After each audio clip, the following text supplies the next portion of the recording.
chose instead to grow this movement by giving everyone the opportunity to benefit from their contribution to the movement. Just like being able to mine Bitcoin in 2008 or 2009, getting early access to mining the Gaju Maru now allows you to mine the greatest number of Gajus and benefit most from being part of this movement. We want to share that with you. We want the whole world to be part of this. We want everyone who cares about our future to get on board and take this from a movement to a reality. We want to see an economy for the people, by the people, now. Join us. Put your fingerprints on humanity's story, our history. Be a leader in the economic emancipation of humanity. It's simple. Go to gajumining.com, select the mining package that's right for you, and get started today.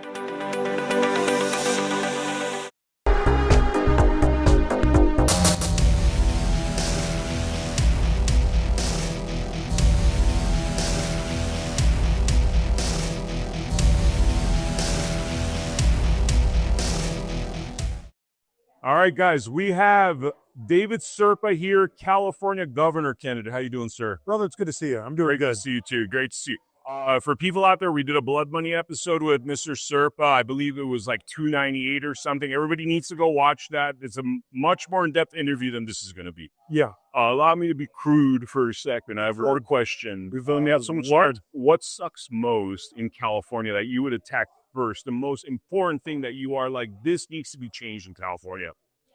Geez, I'm going to give you a weird answer. Our apathy. Your what? Our apathy. You know, I mean, we as Republicans, we only make up 24% of the state's registered voters, and we don't show up to vote. You know, less than 30% of us show up to vote. This election will be determined by who shows up to vote. Now, the political answer is, you know, human trafficking. First 180 days, we tackle human trafficking. Because the thing is if you are not willing to fight against slavery, then you might want to find a different job. It's like human trafficking, drug trafficking. I want to get water to be an abundant resource here in California. We have 5 trillion gallons spilling out into the Delta, you know, every year.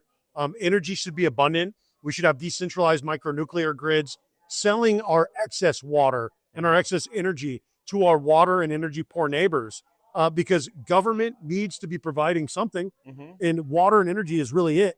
A lot of what government is involved in, they need to get out of. And in fact, some of the best thing that we could do with government is decentralize and deregulate, return power to the people, allow people to build their own homes again, allow people to, not have to follow the real estate Gestapo of all the red tape when it comes to the development.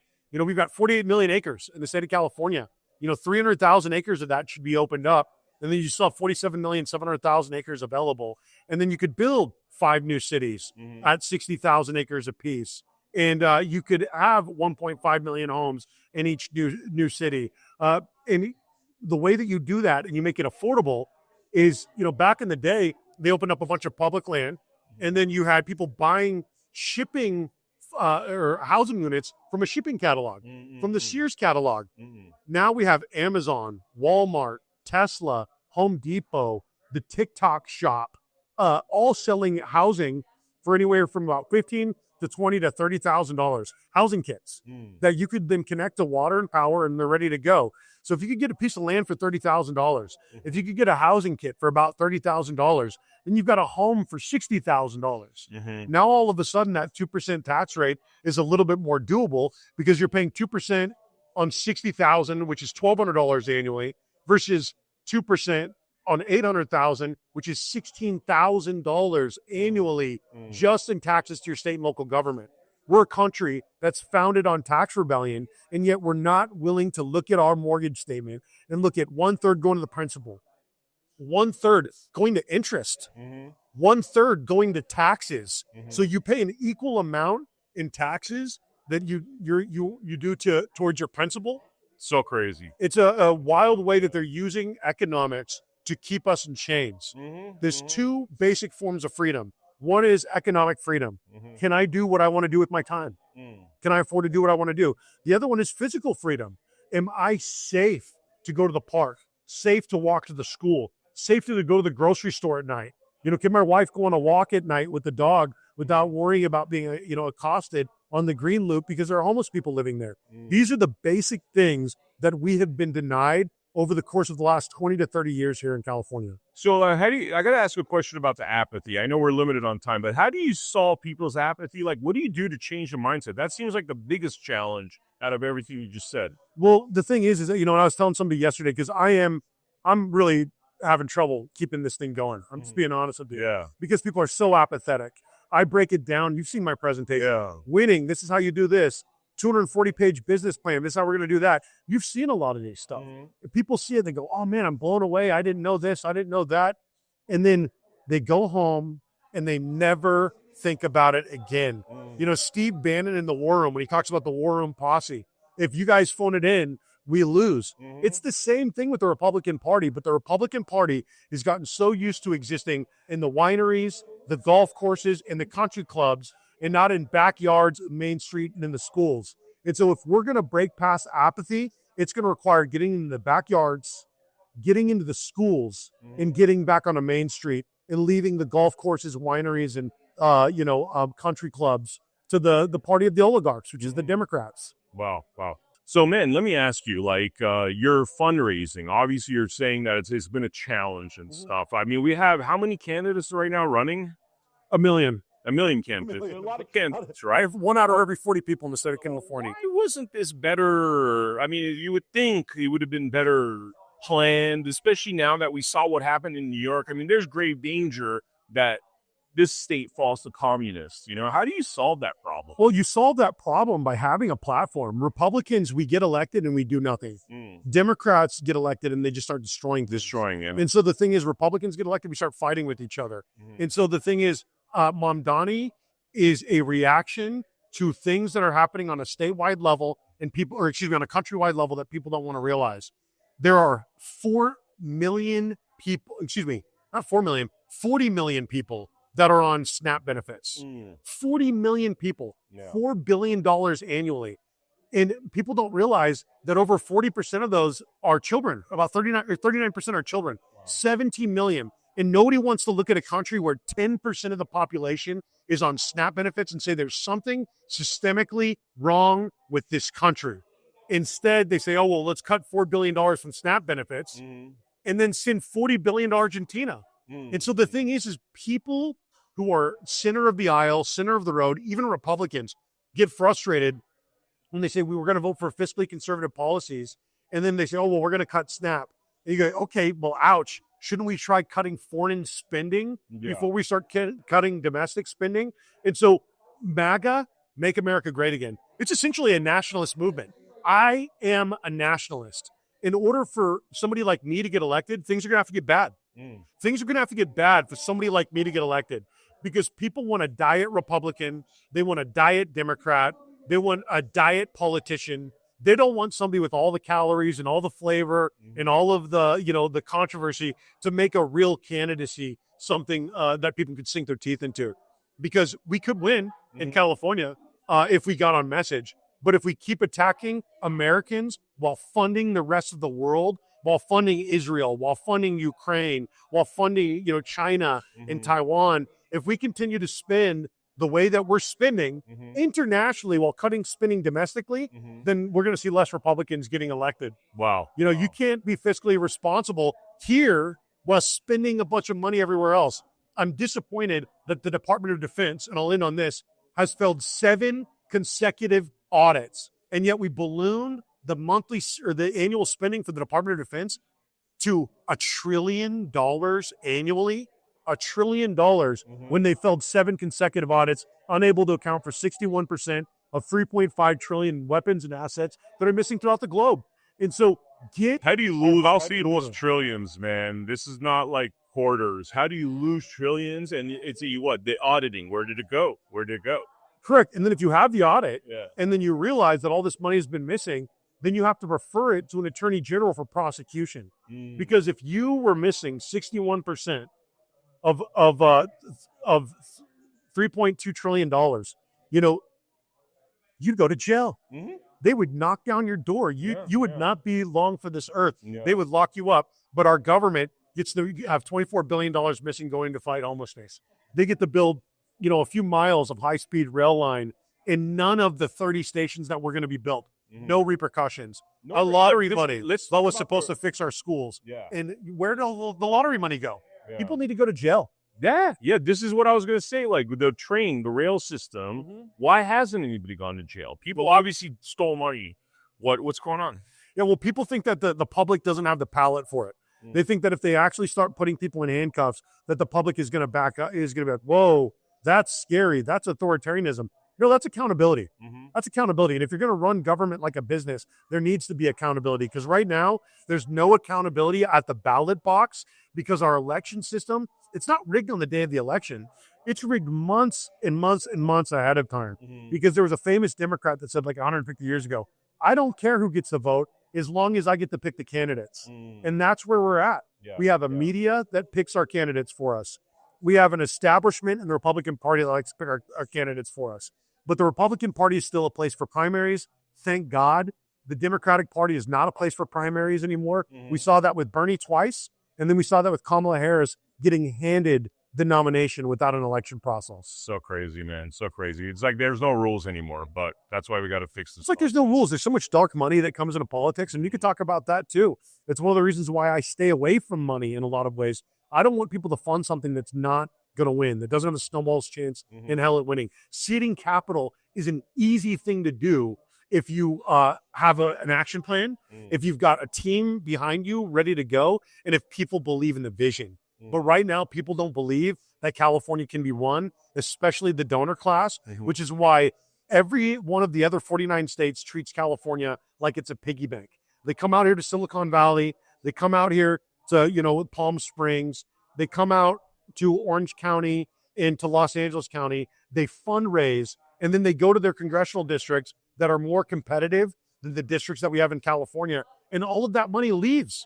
But the donor class is very hesitant to put a single dollar behind the candidates in California that are Republicans because they've been burned so many times before. Wow. Brother, best of luck. Thank you for running. Appreciate you. Thank you for staying in the race. And I know it's but you got a great message, dude. You got a great message, and I appreciate that you talk about accountability. I appreciate you talk about locking up these criminals. Not a lot of people do. They're scared. They think it's going to sound extreme, but I think that's what the people want. Well, $24 billion, I mean, just in homelessness that goes missing, people should be locked up. Lots of people should be locked up. And it should be done by the Attorney General. And so we need a really great Attorney General to run. And I've talked to 5 different attorneys in the state of California trying to get them to run. Nobody wants to touch it with the 10 foot. Because they're taking a pay cut, and plus they're going to get attacked. They're you know what I mean? Who wants a headache? That's you make $1.5 million, $2 million a year in your private practice. Who wants to go fight with CEQA and the EPA about development? Yeah. Who wants to go fight with the teachers union about school choice? Who wants to go fight about civil rights and civil liberties because we need to bring back institutions in order to save our streets and save these poor people that are sleeping in the streets in their own filth, addicted to drugs? That's not compassion, the way that we treat homeless people in California. That's not compassion. That's not sympathy. We could do so much better in the greatest state and the greatest country on earth. All right, guys, we are here at this amazing California governor's debate put together by Kim Yeater and her team. Big credit to Kim Yeater and her team, because if you guys see what this thing looks like, it's very professional, very impressive. Sir, you are running for governor. I am. Could you tell us what your name is? My name is Scott Shields. Scott. All right. So, Scott, I think we only have time for a couple of questions, so I'm going to keep this brief. What sucks most about California right now? What is the most horrible thing that you would want to fix first and foremost if you got into office? Well, the number one topic that I'm putting as a priority is to demarxify yourself. So that's the priority in my press release. I've been doing it for over a year in a walking trade show, so to speak, to find out if it's viable and capable of being done well before Mandami and all this. Yeah. We have to fix academia, and we have to realize that the Marxists have control of academia, they have control of advocacy, and they have control of advertising. And so as we attack this campaign, we know their playbook, and we have to be better at it on our end. My background is taking on that type of project. Tell me, what's your background? Well, basically writing assessments all my life for C-suite individuals of different sectors. Okay. And so I've had a blessed life in terms of meeting just really knowledgeable people. I'm I'm knowledgeable, but they're real knowledgeable. There's a big difference, right? So as a project manager or somebody that's leading a team of very knowledgeable people, or going into a boardroom and giving advice to a board who is obviously there for the right reason, right? Been blessed to be around some very, very extraordinary people on 65. So I've been in California for 40 plus years, since 1983. So I do know California pretty well. I know the people. I live up in the San Francisco Bay Area. So I've been in the tech sector. I still am in the tech sector. And Are you like the only non-Marxist up in the South? I mean, I joke, but it's I'll like, tell you what happened. In 2018, I was looking for a few cryptography experts for my company, and a company that I was supporting. And what I found out was a lot of number one, the kids are brilliant. I'm 65. I knew what I knew, but boy, they really are brilliant. yeah. And so what I found out was, in a lot of interviews, that a lot of them are held hostage to the Marxists for promotions, or if they said they're going to be for Trump, or they were Trumpers. There's many more Trumpers, or let's not say Trump, so to speak, but make America great again for people that understand America and the ideals of America. They get it. Even the foreigners that come in here, and most of them that I met. And so I didn't get whistleblowers. That wasn't my goal. I was just trying to recruit in person. Wasn't going to recruit the resumes. I wanted to get to know people, because it was a small company, and we weren't going to work on NDAs. We have the same why. Basically going back to the 80s. We get the same why. We go in the garage with a solution, a discovery, and try to build it out. So that takes loyalty. Yeah. Jobs had Wozniak, Gates had Allen. Everybody's got a number two. I had to go find a number two. Wow. And basically I became the number two because he was so much brighter than me. And he was younger, and I could kind of protect him in the environment. Wow. And guide him. So I do have experience. And so to answer your question, yes, there's a tremendous amount of people who are indoctrinated by what I call the mind virus of atheist Marxism. And so I called some experts in philosophy and history that I had access to, and I said, I need to start a thesis on this, and we need to start writing white papers on this. And so this was a year ago. Wow. So you guys are actually doing you're analyzing it. You're not just saying, okay, this sucks. You're more like, this is the reasons, this is the actual evidence. If you're going to educate somebody or deprogram somebody to critically think on their own, who's indoctrinated, you and I can't tell them. We have to give them facts of what happened, and then inspire them on what we know is the right way. Okay. And so, as my walking trade show last year at a convention, and an independent convention, I'm a nonpartisan candidate or party candidate right now, but my slogan is vote the candidate, not the party. If I end up a Republican, great. If I end up a Democrat, great. If I end up independent, but vote the candidate, whatever your party preference is. And I'm here, and this has been, like you said, Kim, oh my gosh, this event is fabulous. This is unbelievable. Yeah. Anybody that's been in entertainment before realizes the effort, the time, the talent here. So, but to answer that question, the mind virus, what we came up with, to get it simple, is the mind virus of atheist Marxism leads to the societal cancer of communism. So everybody has been saying for over a year in this media, Republicans, everybody, oh, communism doesn't work. It's known. Well, people young don't know. They don't. They weren't there. Know.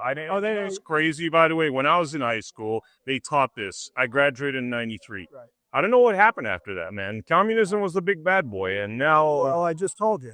They got the Marxists, atheist Marxists, got control of academia.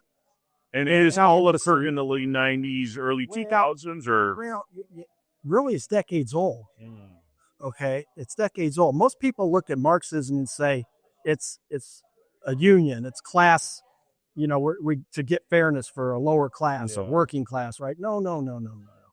Most Marxists are industrialists at the top who hire people like this guy, Madavi, who's a Muslim, who you can't be an atheist Marxist and a Muslim unless you're indoctrinated, because atheist Marxism is a religion. It's a belief of non-belief. Yeah.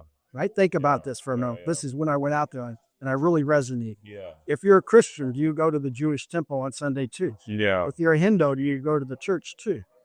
Well, atheist Marxism is the belief of non-belief, and its indoctrination is to eliminate religion.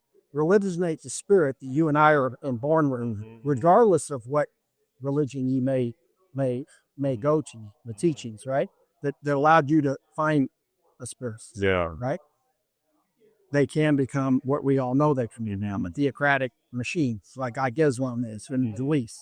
It's a theocratic theocracy, right? Of religion. And basically communism ends up a theocratic, atheist, Marxist religion. Wow. It eliminates Tibet, right? Falun Dafa, Christians, Buddhists, Taoists. The only ones that are okay there are the ones that pay the piper. Yeah. If you're not paying what we call the mafia of atheist Marxists, then, you're going to end up. This is the way it works, by the way. Look, I was born and raised here, but my family is Armenian, and they came from the former Soviet republics. And, like I tell people, I'm like, we've experienced communism. We know what it is. All you're going to do is you're going to be bribing the guys that are in charge. That's all it is. That's it. Like, instead of bribing maybe like now we go to the DMV, now we pay lobbying money. No, it's going to be one central figure that you're going to be bribing to get stuff done, which is the most corrupt society here. And this is why I've been making friends and enemies at the same time. Yeah. And a lot of it is because, just like I say with Muslims and Christians and the Jewish community, if you are of spiritual being and belief, and you're doing financial business with atheists, Marxists, and communists, that's fine. We're in a global world, trade, and I'm a Trump advocate for tariffs. I believe in that fairness, right? But you can't be an advocate of it. Nobody's an advocate of Christianity and Hinduism. Nobody's. So you can't be. And so we're breaking that mindset, the virus. And when I say virus, people will say, wait a minute, it's not a virus. No, thoughts are biological. It's a fact. I call my science people. These are facts. This isn't something Scott Shields just threw in the air. My job, I believe, is like a football coach. It comes in, and I've got to get the best staff because they've got the best knowledge for the offensive line and the defensive line. Now, I've got to know it all, and I've got to be able to coordinate it. We've got to put a team out there that's going to perform and win. Wow. So I look at this campaign as a sporting event. And I look at all the candidates, or not the candidates, but the voters. It's your investment into a ticket to go into that stadium. I'm in charge of your investment, or the Democrats are in charge of your investment. Your vote is an investment. And when you look at a stock, right, or you buy a ticket at a stadium, if your team's in last place, watch the games this Sunday on the teams are in last place. People aren't buying tickets. So as a Republican here, I'm here to try to come in and take a team that has been losing. I don't know why, but we have been, and say we can apply a new playbook, and we can prioritize, and we can go win. And my mind is on it, and I wouldn't be doing this unless I knew it was possible. Wow. It is possible. California is right. Okay. For change. But we need a Jimmy Johnson. We need a Bill Walsh. Okay. Those are change agent people come in and coaches who the owners decided you're going to get hit by the press. You're going to get hit by the season ticket holders. Why'd you hire him? Why'd they hire him? I was a part of this, both sides of this. It's like I said, I told you my background. So I've been in sports as well. Wow. And so I saw the environment of what goes on to even owners to have to be strong in their peer group. So whoever the whales are, like whales are the money donors, the Republican Party, I believe they'll get behind somebody that can win. Okay. Money is a problem. Money's a problem for anybody in a campaign. But guess what? Nobody wants to give money to it. Like, who wants to buy the ticket and sit in it? Right? So I think it's so important that whether it's me or any of these other candidates that are here, and they're great. I got to know them over the last hour. Really enjoyed some conversations. Really did. And so this has been really a nice event, and I'm trying to maybe even reinvigorate them to the possibilities, right? Very cool. Because you have to They got the energy to go out. They got the energy to try to get donations. They got the energy to pitch. I told them all, I said, I don't know your playbook. If your playbook's the same, I'm not in. Yeah. I'm going to stay in my playbook and I'm going to drive it. Fair. But I'm going to go get the money and the endorsements and everybody else. If the playbook tends to go with the priorities in mind, not completely, but understands, you got to have a wide receiver that can run past the defender. Exactly. Yeah. Yeah. So that's me. I'm a fun guy. I actually am very fun. I really enjoy your approach because a lot of the time we're trying to knock people over the head, and I really like your analytical approach. I like how you're encouraging studies to show people where we went wrong, why we went wrong. Really good, man. Really good Well, approach. I appreciate that. Yeah. I'm going to start watching your podcast. I really don't. This is all new to me. Okay. But you got a good haircut. I'm very familiar with the Armenian community. Oh, you are? Yeah, I was in Northern California for quite a while, and my son's best friend, they play tennis. And so he ended up playing Mercuri, whatever. But I got to know his parents for a while, and they're Armenian. They became one of our, I would say, 5 best friends. So I got a zoo about Armenian. He had to come here during the Iranian Revolution. Yeah, that's a nice. He was Persian Armenians, yes. He was in there. So I know a little bit about the Armenians and the good spirits. And it's great what Trump's done with Azerbaijan and Armenia. Yeah. First time maybe peace. Yeah. So that's another reason I'm a Trumper. People say, I'm a MAGA for sure. But anybody that doesn't understand that the commander-in-chief should be trying to get peace in the world first, all these other things I'm going to be talking about and everybody here, if we don't have peace, we can't implement anything. Yeah. And so we really have to do it on the micro level of California too. I do cross the aisle well. I'm a Maha person. Maha, yeah. My campaign is a Maha, mega Maha campaign. I think that's the way you get a lot of the nonpartisan votes, plus Democrats that are tired. And then obviously we have to revigorate the Republicans who feel we can't win. But I believe by March, if Republicans feel there's a candidate that can win, they'll show up. Yeah. They'll buy the tickets. All of a sudden, their team got in the playoffs. Those tickets become hot, right? Yep. So it's the 5 million nonpartisan, partisan individuals we gotta work on, and they're open. I've done that. I'm out there. Especially Bay Area. Most people are independent thinkers. Wow. They're really not tied to that leftist. Yeah. The leftists are the elites. Yeah. And I've actually moved some top tech people. I give Nicole Shanahan a lot of credit. Very brave. First one out. When I wasn't working with Bobby, but I was supporting. Nicole Shanahan took a lot of hits. By people that don't know her, she was the vice presidential candidate of Robert Kennedy. Yeah. And she came out of the tech sector, married to the Google big guy, the Sergey, right? And so what happened was, she came out and exposed a lot.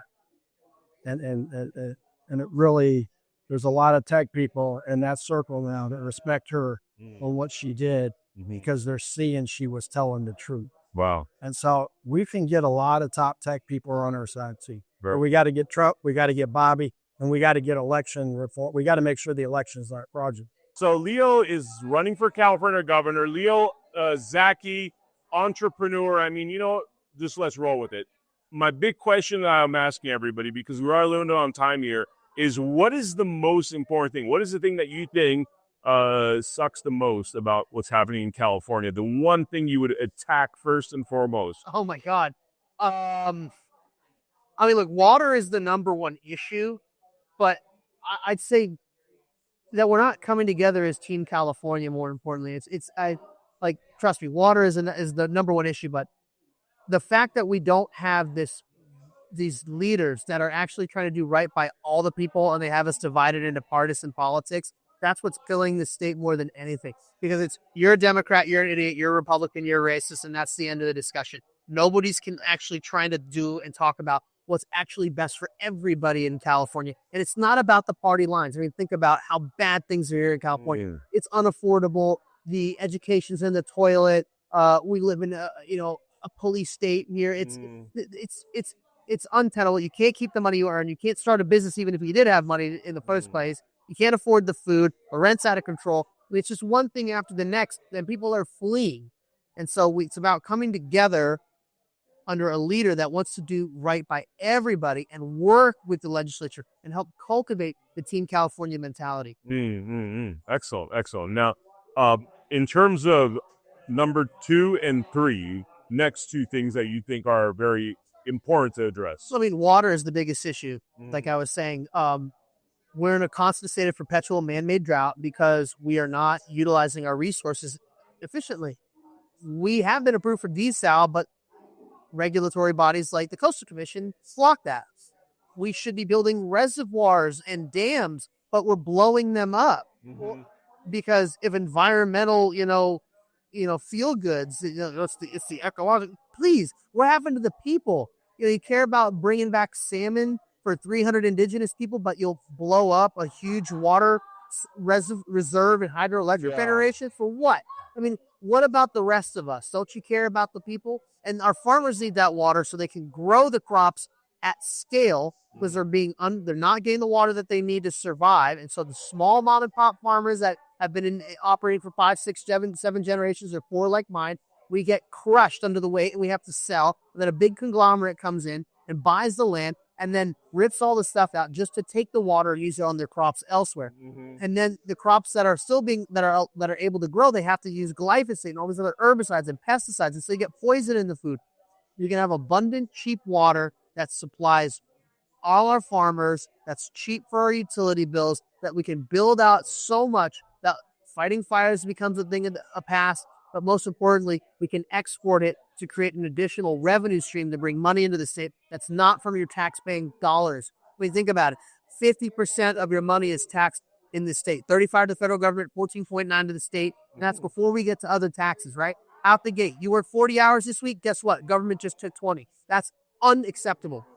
Crazy. That's so crazy. I can't believe that's even a reality. Now, tell me, why do we have a lot of governor candidates? Yeah. Tell me, what are your qualifications? What makes you most qualified for this position? Well, my background in agriculture and big business and manufacturing. Zacky Farms, that was my family's business for 90 years. I was the vice president of it. I worked my way up from the bottom to earn that position. I was a board member for the California Poultry Federation for a decade, where I'd go to DC and Sacramento, meet with lobbyists and, with the bureaucrats, FDA, USDA, EPA, the senators, the congressmen, the state reps, the state senators. And I got to meet these people. And I know firsthand that they don't care about you or your business or your family. And they're really stupid. And it was an eye-opener for me. So having those experiences, plus the success I've had in business with the companies I also own, where we do plastic waste conversion, because I care about the environment. Take plastic waste. We have the proprietary means. We build the machine that converts it into graphene nanotubes and carbon black material, which is awesome for electronics and for making alloys. And then also with another company that I have where we take the stem cells from plants. We put them into what's called a reactor. We allow them to replicate, and it creates the entire protein spectrum of almonds, agave, sugarcane, and peas. We're working on a whole bunch of other stuff. Only plants, no weird lab-grown meat stuff. It's a whole protein spectrum plus branched chain amino acids. We can do it with a fraction of the water and a fraction of the time to provide quality ingredients to help provide a more stable and affordable food supply that's less water intensive. So these are some of the things I've been doing. I've had real estate, commercial and residential, dealt with the nonsense when it comes to that. Through the restaurant business, dealt with the nonsense with that. Had a liquor license, dealt with the nonsense with that. So I have these experiences, but more than anything, I have a plan for all of this to help fix the state for everybody and bringing us together. I feel like a lot of candidates talk about California this, California that, but you actually experienced like all those businesses that moved out of California. And for people that want more detail on this topic, you really should watch the episode with Leo Zacky. Easy to find on the Blood Money podcast. But a lot of people talk of like, okay, California's all messed up. You've actually experienced it, man. They destroyed your family business by overregulation, again, I'm going to give you the Cliff Notes version, which is that if Tennessee's saying minimum wage is $7.75, but California's $15, and there's all this communist overregulation, you can run a business. The California Air Resources Board, plus the taxes, the utilities are through the roof. 41 cents a kilowatt hour for power in this state. But in other states, 4, 5, 6 cents. I mean, it's outrageous. You know, what you think a blast freezer runs on, you know, a little bit of power? I don't think so. And you got a lot of refrigerator you got to keep cold. So you can imagine, like, you're running a poultry business, you're selling chickens for $7. Now, if you're paying double, you got to sell chickens for $14. But then they're bringing it from Tennessee and selling it. So it's almost like you can't even run a poultry business in California under these regulations. yeah, so I mean, the prices are already high because of the costs that California puts on us. It's called, so there's, in business, you have things called a variable cost, which, you know, you expect, you know, fluctuations. That would be like for us, like feed prices, you know, seasonality, those are, you know, packaging material. Those can have variable costs. Then you have your fixed costs, right? Fixed costs are things like insurance, wages, utilities, taxes, you know, the things that you don't expect to go up by 50% ever. You don't, that's not built in. And labor, for example, is 40% of your fixed overhead costs. So when it goes up by 50%, like it did here in California in 2016, how am I supposed to turn a profit? Well, I have to raise my price of my product, but it gets to the point where it's so much cheaper to truck it in all the way from the other side of the country, or worse yet, bring it in from another country to sell here. And how can I compete on a global market? I can't do it. And so I can't make money, which means I can't employ these people, which means I can't keep them, you know, I can't help put food in their mouth and the lights on in their home or pay their rent, or, you know. I guess it's almost like your experience. You've seen the problems. You know what in the old adage is like, you know where the bodies are buried. Yeah. Exactly. But that's the thing. But that's the difference. See, people are in this race for the most part. The big important part. For the most part, are in this because they actually care and are frustrated, and I understand this. The difference is that I actually have a plan forward. I'm living proof of the failed policy here in California, and I know how to get us out of this mess. I need your help. I can't do it alone. Polls mean nothing. We've learned that lesson in 2016. They mean nothing. Okay? Don't just get on the wagon because everybody else is. If somebody told you to jump off a bridge, you know, everybody's jumping off a bridge. Did you do it too? I mean, come on. What's the logic in that? Use the time that you have to vet the candidates, and I'm telling you, you will find nobody better than me, more qualified than me, and with a bigger heart than I do. Yeah. I'm here for everybody. I was, you know, just in closing, I was actually blown away because, you know, if you look at it from the outside, people think, oh, Leo Zacky comes from the famous Zacky family. But, man, your grandmother put you through the hard knocks. Oh, yeah. Like, I mean, you're 15 years old running around with her. People are at the playground or messing around. You're in Sacramento. Yeah, she's dragging me to D.C. and Sacramento and taking me in front of these, you know, big officials, and I get to experience all that. And I'm going to these different events and conferences in the food industry, and I'm meeting all the people, and I'm, you know, I'm learning to shut up and listen and, you know, meet people and how to be operating those areas. And then at 18, the California Poultry Federation invites me to be a board member because I've been hanging around them and all that. And I get to, you know, be a part of that and help protect the industry in California. So I've been doing this.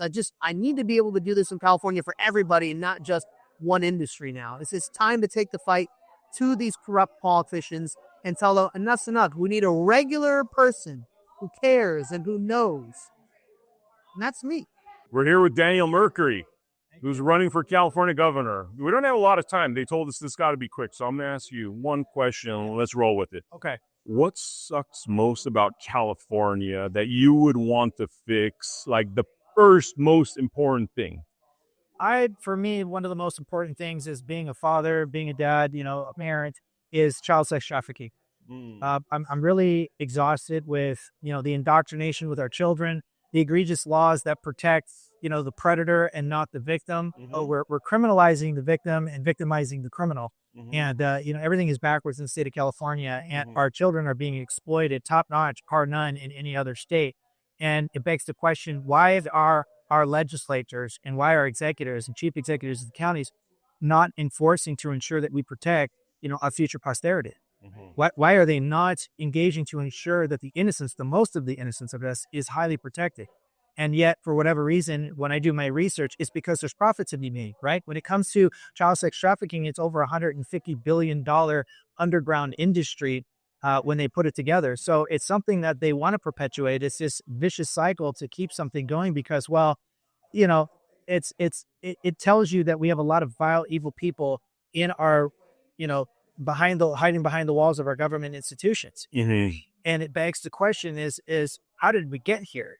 And what are we going to do about it? And really, in part, it's an abrogation to the laws of nature and nature's God, meaning that when a new life is formed under the laws of nature of XXXY chromosomes, right? That life in the womb has rights. It is government's responsibility to ensure that life prevails.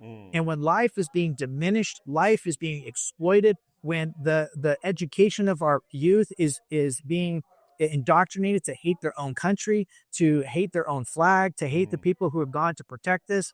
We're in a backward government that is utterly trying to destroy this nation through Marxism by way of what's called Fabianism, meaning communism wants to destroy everything. But Fabianism wants to do it in a softer approach by way through your legislation, which is what they did back in the day to ensure that communism was still achieved, but it was achieved through a softer approach through buyouts. And of course, what do we call it today? Well, today it's called lobbying. But that's actually, it goes against the Constitution under the emolument clause. What's emolument? Emolument is when somebody comes in and makes you a nice wealth of money, or makes you a deal, says they're going to contribute to your campaign. All these things are going to make sure you maintain the income, you're going to retain your seat. Well, they changed the language to change perception, and they called it lobbying. And so what they're doing now is they're trying to change the language to change perception by saying, we don't want to call these perverts. We don't want to call them pedophiles. We don't want to call them perverts. We want to call them MAPs, minor attractive person. That's changing the language to change your perception. It's like lobbying is bribery, just a nicer sounding word through words, and a lot of people fall for it, unfortunately. So it's a disruption to linguistical canons, and this is why I tell people, once you figure this out, at least it's the way I did, then you understand whose purpose is subverting and engaging, really just engaging in the evil. For me, it's sickening that they would even pass a law to permit the pervasiveness between an adult and a minor. They split words here in California, right? California is, if you're a child, it's 11 and under. If you're a minor, it's 12 to 17, and then 18, you're an adult. And then they split this where they say human trafficking up to 16. Wait a second. What about the 17-year-old? What, it's just because they're too close? And, there's all these stories coming about girls that were trafficked, that got into pornography, that then regretted. Now they're having kids, and they say we're groomed at that age. So it's a grooming age, as long as you're under it. And not to mention, Santa Monica, around Ocean Parkway, is one of the heaviest areas where there are a huge amount of child sex trafficking victims who are actually working the streets. Problem is local law enforcement, LAPD, can't do anything about it because of local ordinances and policies that all they can really do in part, and I don't have all the details on this, but they can hand them a phone and they can say, call who you need to call to come get you. And then from there, they can help. But a lot of times these victims are so frightened that who do they think they call? They call Aaron. They call the trafficker. They call the person who basically, ripped them away from their home and put them in that situation. And our local law enforcement cannot do anything because certain ordinances and certain policies of that county permits it. But you don't hear about this. Candidates hear about this because, we're trying to find the solutions to the corruption and to the problems. And so everything gets confounded.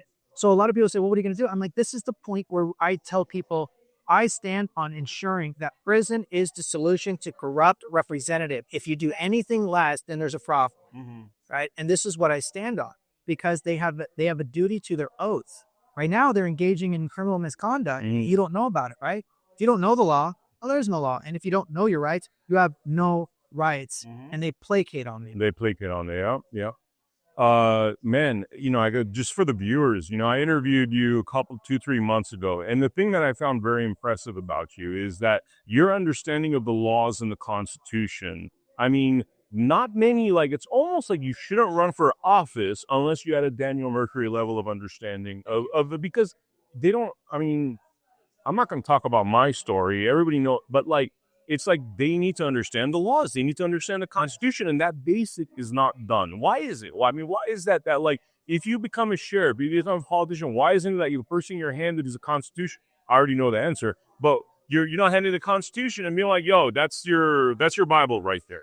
That is your Bible. The Constitution is the definition to the limitation powers. You can't use the Constitution to grant yourself more charge. Yeah. It doesn't work like that, right? But yet that's what they do. Or we get a lot of chief executives that engage in selective law enforcement.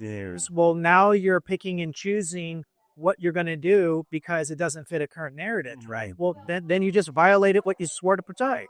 Like, it's the ignorance. But here's the thing. When people don't know this, right, they see what's on the news and they engage in, or they're being forced to listen to propaganda, right? When you look at I think it's the Smith-Mundt Modernization Act, you'll notice that allowed for our own government to engage in propaganda. So now when people see this, they don't really know the differences between up and down. I mean, who has time to sit there and really spend hours reading the laws? Our current legislative body drafts between 2,000 and 5,000 bills. Do we even need all that stuff? No, That just feels like it's a waste. It's like you're putting laws on top of the Constitution to really take away from the Constitution. And they're not even in alignment. That's the thing. So they sign into 1,000 of them a year. That's not to your benefit. It's not. No, it's to their benefit. They're creating businesses. They're creating revenue streams. We put these people in office. Yeah. What are they doing? Right? And this is where it requires us to become educational, to educate ourselves, to educate other people, and to take back what already rightfully belongs to be the people. Yeah. That's that. It's really that simple. Yeah.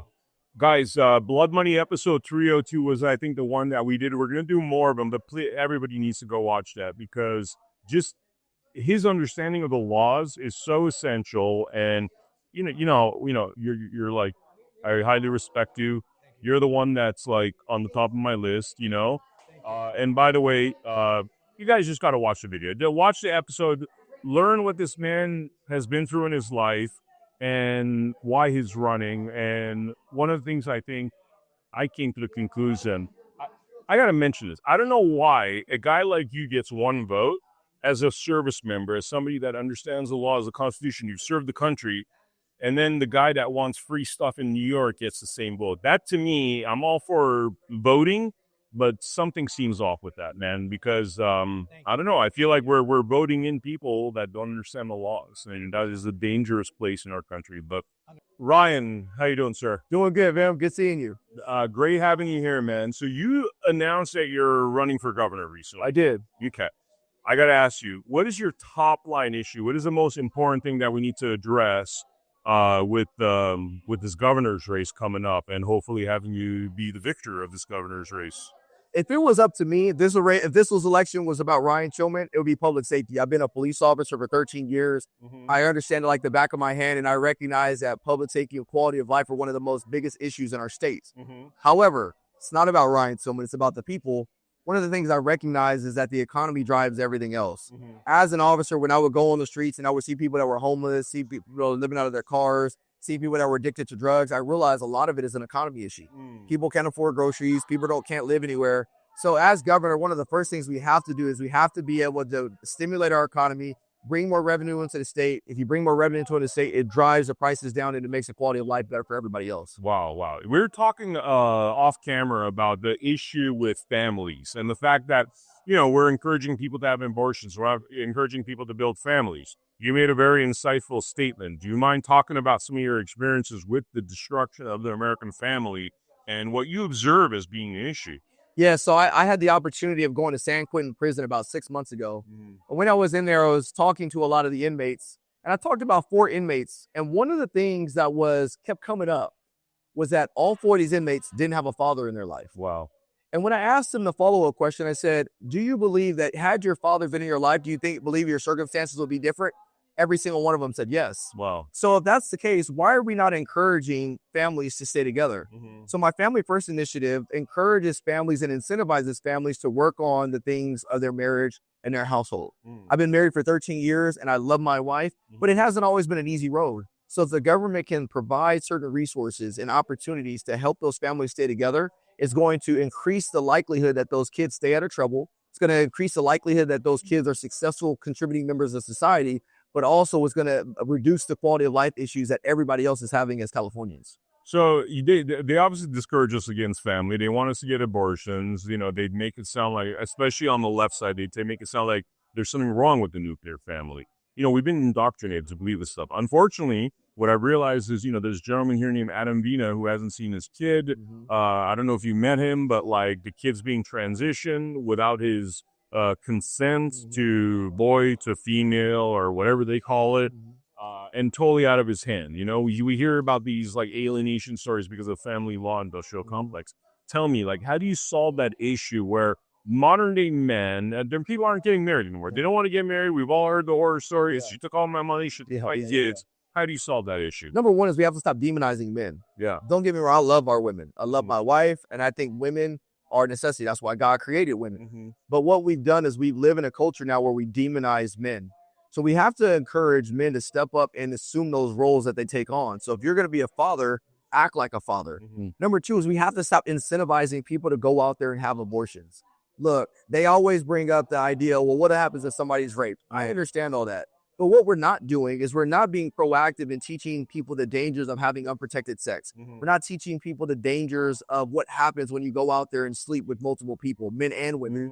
So I would like to educate our kids proper sexual education, not indoctrinational education. And I believe by doing that, what's going to happen is you're going to start to see a tide turn where people aren't even going in there to get abortions because they're not pregnant anymore. The other thing that I want to do is I want to make sure that we start getting back to the basics of our state. Let's get back to reading. Let's get back to writing. Let's get back to history, as opposed to pushing a lot of these political and cultural agendas. So that way we can indoctrinate our children.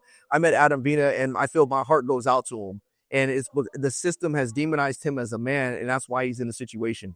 I do believe that he has better days ahead, and I believe that he will see his child one day, but it takes a lot of good leaders in order to move that in the right direction. Wow. What do you do about the judges that are these political activist judges that look at you and rather than saying, okay, law, we're going to decide this based on law, they look at you, they say, oh, that's a man. Man is evil because I went to this liberal arts university and, every man's toxic. What do you do about that entire generation of judges? It's a great question. You know what's funny? Let's look at how they select juries. You ever been to go on the jury duty and you have to fill out that whole big long form about all these different things. And if you have any level of biases, what happens? You're not selected. Yeah, exactly. Why can't we reevaluate some of our leaders like that? As a leader, we have to do our best job as being unbiased as we can. I built a brand called Breaking Barriers United. And it was centered on bridging that gap between law enforcement and the community. The only reason I've been remotely successful in doing so is because I have to call balls and strikes. A lot of our judges are biased. They're very biased, and they don't call balls and strikes. They only call what fits their initiative. So we have to create parameters and methods in place that can look at who is going to be the most unbiased official that we can put in this place that can see both sides of it and call it the way it should be. Wow, amazing. So you're talking about actually testing them. There's a lot because they take these judges, they give them 1 month of, and I don't even know what you learn in 1 month. They give them 1 month of training. It's not like you're going to learn the Constitution. A lot of them don't even know the Constitution, especially in family law. It's like they ignore it completely. Like there's no life, liberty, pursuit of happiness in family law, unfortunately. It's one thing to be able to pass because you know the information, but it's another thing to actually be a good human being. And I think sometimes we miss the latter. There's a lot of good educated people out there, but unfortunately they don't possess common sense, or unfortunately they're not doing what's right for the best, for what's best of that person. So I think that it requires a dual qualification to say, yeah, you qualified on paper, but are you the one that's best fit to serve our community because you're able to see both sides of the equation without forming a bias? Excellent. Now, got to ask you about your skill sets. Do you have a very special skill set that when we first met in Sacramento, you were telling me that you do a certain job that you think would be very helpful, a skill set to have as governor? Tell us a little bit about that. Yeah, so I believe one of my skill sets is being able to be a leader and identify talent. I think last year when we watched our national presidential election, I think we got it right there. You saw a lot of different candidates pulling together, and eventually they all basically came behind one man. And so it's my job as a leader to find the right people with the talent, put them all in a position to win. Wow. Awesome. All right, guys, we are here at the California Governor's Debate with Leo Naranjo, the fourth. Yes, sir. First. Wow, the fourth. Awesome. Sir, one question I've been asking, because this is kind of like a speed dating thing. They want to move as quick. What is the first thing? What is the thing that you think is most horrible about California that you would want to address first and foremost once you were in the governor's office? Day 2, we're going to remove sanctuary state status out of the state. First and foremost, out the gate. We're gonna roll back Prop 47. We're going to send that right back to the legislature. We're going to make them fix the laws so that crimes don't go all into the miscellaneous column. There's actually penalties for if you do certain crimes. The next thing I'm going to do is I'm going to forewarn the legislature this. Right now, you guys have had years of habits of taking 5,000 bills, just to use a number, taking 5,000 bills and dumping them on the governor's desk at the last minute. I'm going to let you know now. You're going to do that to me one time. Because what's going to happen is the day that they're due, 5 minutes before the end of the evening, all 5,000 are going to be vetoed in mass. I don't care if they're good bills, bad bills, indifferent bills. They're going to be vetoed in mass, and they're going to send right back to you. If you want to challenge the veto, knock yourselves out. Why? Why? Why veto them? Why veto them? Because the legislature has an entire year to pass bills so that people can go through them and make sure they know what they're signing. The days of the rubber stamp, we let the time go by, it automatically becomes law. This is how the doofy bills that are getting passed right now are getting passed. While the governor's pretending to be president, the legislature's going crazy. That's what they're doing in mass. And the other thing I want to get rid of, and thank you for bringing up the topic, gut and amend. So I don't want to see bills come across to the governor's desk that say we're here to save kids, but inside the bill we've removed those portions of saving the children, and instead we want to grow more marijuana farms, and then we pass it off as a different bill. We need to stop that process of gut and amend, and I'm going to work with the legislature to do it, and I'm also going to work in trying to force it to be done correctly. But if you want to pass the bills and you want them signed correctly, start taking that year that you have to do it adequately and send them over rationally, but you're not going to paper dump 5,000 on my desk, go home to celebrate your vacation, and think I'm just going to let them roll in and hurt the citizen. In mass, vetoed. That'll be a one-time shot they do, and they'll fix it from that point. Wow. Okay, so let's talk a little bit about your experience, because you have quite a bit of experience. What qualifies you for the governor's position more so than anybody else? 15 years retired service. That was retired out of the Army. Finance was my specialty in there. I became what today's language would be referred to as a GOAT, utilizing the Army payroll system. When it came to finding money, I could take in a room like we have right now, figure like it's a club with the lights, the music, and loud pounding. It only took 3 words for me to pick up on a soldier that was about 40 feet away from me. Fraud, overpaid, or what rank he was. 6 months later, that person ended up owing the government $2,000 because I dug him out of the woodwork. Wow. Can I find money? Yes, I can find money. Can I find air? I can do that as well. I've also been in the franchise task board for 4 years. I've been with the County of Sacramento welfare system for 11 years. So if you want to talk SNAP benefits and what they've been doing with that program in California, we can have that discussion. But I can almost assure you there are folks who don't want you to know what I know on how they used to run it. I was also in 6 years with the Bureau of Reclamation. So when we start talking about water issues, we have to bring in the feds, we have to sit down with state, and then we have to find out from the farmers and those impacted, why isn't that water being delivered, get that fixed and resolved, and then we move through. Wow. What makes you qualified to work with, you're working with a lot of people. You're going to deal with like a lot of Democrats that aren't going to be necessarily into the idea of helping your agenda. What do you do? How do you work with these people? I've had the ability to work while I was a union rep with hostile management, hostile legislatures, hostile union members, and yes, even some hostile coworkers on trying to put forth something that was beneficial for the workforce and the working environment as a whole. How do I do that? You have to stay steadfast in what you're trying to do. You have to get those folks to understand what it is you're trying to do, and you just keep going at it. You want to have conversations, we'll have the conversation to talk. I can see and understand 2 different viewpoints, but at the end of the day, the governor makes the decision, not the unelected bureaucrats that we're allowing to make decisions for today. Excellent. Is there anything we didn't talk about that you want to mention before we wrap it up? Offhand, there's nothing that really comes to mind at the moment. We're getting slammed left and right. I will say this, however, first and foremost, I'm running for the citizens of this state. I want folks to understand and know that's probably the only candidate on the trail right now of any party that's trying to run first and foremost for you, the citizens of this state, not another country's citizens, California citizens, and we're going to start putting them first as opposed to the what they always like to say, stakeholders. Who the hell are they? If it's not the citizen, then that conversation is thrown out. Wow, excellent. How's your campaign going, by the way? Campaign is moving forward. I got today, after the first go-around on the candidate debate and the interview, there's a lot of people who are now looking at me in a completely different limelight Comcast are being made. By the way, it's 5 days ago. I got to mention this. 5 days. Was it 5 days ago or a week ago? Or About 3 days. About 4 days. 4 days. Very recently, we did an interview, and I got to say, man, By the way. I was like really surprised. Well, that's how we roll, you know. But I got to say, I was really surprised, man. The way you were able to answer the questions with such fluidity, without like it felt like a machine gun fire, and that's kind of what I want to hear. I want to hear somebody that's confident, that knows how to do the job. I was very impressed by the work you did with social services. I was really impressed by the work you did with changing people's lives and attitudes from this kind of like, oh, I'm a loser, I'm desperate, whatever. You know, please, everyone out there, you should watch. I believe it was Blood Money episode 308 or 309. You guys got to watch that.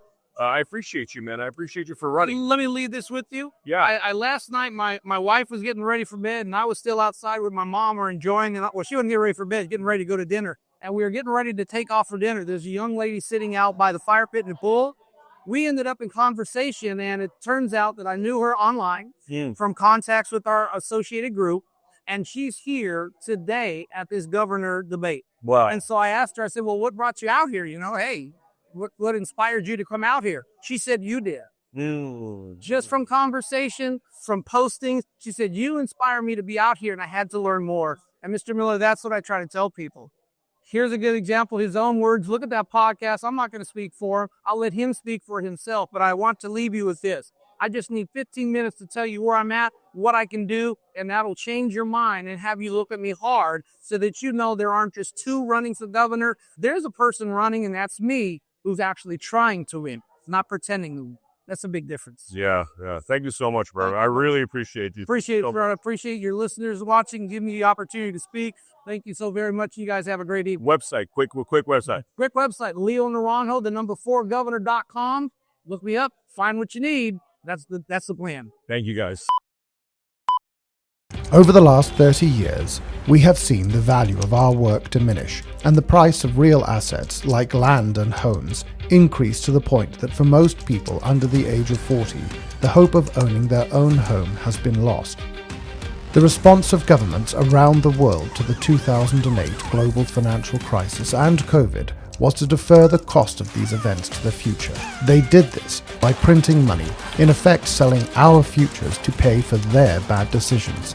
This is corporatism, not capitalism. Money printing didn't hurt those in power, nor those who supported them, because they had real assets, property, shares and businesses that rose in price to match the inflation of money supply. But for most of us around the world, it sold our future for a fraction of its value. In response to this, a mysterious figure known as Satoshi Nakamoto created Bitcoin. He wanted to create a currency that could not be printed on command, thereby devaluing our labor. A currency that could be traded electronically between people without intermediation, allowing all of us to participate fairly in the economy. But if you tried to buy your groceries with Bitcoin, you'd stand at the checkout for at least 10 minutes, probably hours, waiting for the transaction to process, and the fee would cost you more than the carton of eggs and bag of apples. Bitcoin's limitations meant that it stopped being considered a currency in 2016 and was instead called a store of value. But it opened the door for someone to create a genuine currency that nobody controlled, but everyone could use. That someone is us. We created the Gajumaru blockchain and the Gaju currency. The Gaju is real money you can use, whether that is to buy a loaf of bread, pay for a haircut, buy a t-shirt, in fact buy or sell anything. It is a currency for everyday use. On Gaju Market, anyone can buy and sell any legal goods or services, just like you would on eBay, but at a fraction of the cost. Like Bitcoin, Gajus are mined on a computer. Unlike Bitcoin, mining Gajus does not require specialized equipment, nor huge power supplies. During our protected rollout, you can mine this on everyday computers, like the ones that sit in your home doing nothing for most of the day. We are working to get millions of people like you to mine the Gajumaru and be rewarded with Gajus that you can then use as real money. At the end of 2026, the Gajumaru will open to public mining. By then, we will have brought together millions of people like you to mine the Gajumaru. This will create such powerful combined computing capacity across so many millions of people that the Gaju Maru can remain highly decentralized, enabling an economy for the people, by the people. To make all of this possible, we offer a variety of mining packages that combine all of the software and services you need on our website, gajumining.com. The software is simple to install, and there is a step-by-step guide that will get you mining and participating quickly and easily. You can buy those packages now. You can start mining the Gaju Maru and being rewarded in Gajus now. Select a suitable mining package from the gajumining.com web store. Install and activate the software on your device and start mining today. This is an opportunity to be part of a movement to restore our humanity, our dignity, our sovereignty, creating a better future for everyone. For the first time in thousands of years, you will directly benefit from your work, your ideas, without being taxed by intermediaries or needing permission to be part of the global economy. We believe that capitalism is I win, you win, we all win, not I win, you lose. That's corporatism. We refuse to pursue venture funding that would demand we play the corporatist game, and chose instead to grow this movement by giving everyone the opportunity to benefit from their contribution to the movement. Just like being able to mine Bitcoin in 2008 or 2009, getting early access to mining the Gaju Maru now allows you to mine the greatest number of Gajus and benefit most from being part of this movement. We want to share that with you. We want the whole world to be part of this. We want everyone who cares about our future to get on board and take this from a movement to a reality. We want to see an economy for the people, by the people, now. Join us. Put your fingerprints on humanity's story, our history. Be a leader in the economic emancipation of humanity. It's simple. Go to gajumining.com, select the mining package that's right for you, and get started today.